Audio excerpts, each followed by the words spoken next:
آمدن شیخ عدنان عرعور به سر قبری حافظ اسدی طاغوت.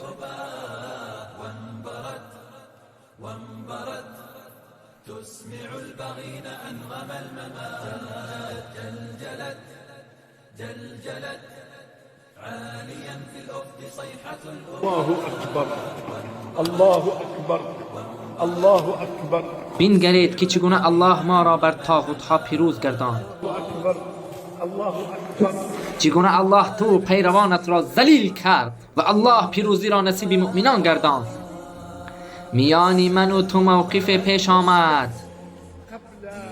آن هم در 55 سال پیش، و تو را به مناظره طلبیدم و صلاحت چیز جز زندان نبود و من امروز اینجا بر سر قبری تو هستم. ای ظالم شرور، ما حقانیت پیروزی را که پروردگارمان به ما وعده داده بود آن را دیدیم.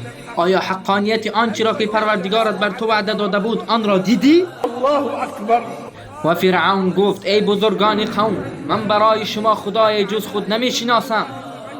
ای هامان، با آتش خشت پخته درست کن و آنگاه برایم برج بلند بساز، شاید بر اله موسی آگاهی و اطلاع یابم. و البته من او را از دروغگویان میپندارم. او و ارمیش بناحق در زمین سرکشی و تکبر ورزیدند و گمان کردند که به نزد ما بازگردانیده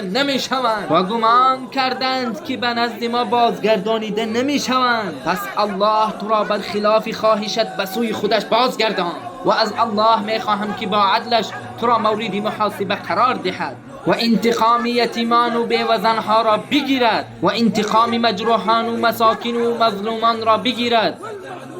یقینا الله بر هر چیز قادر است. الله اکبر، الله اکبر. و عزت و شرف از الله هست و از رسول هست و از مؤمنان است.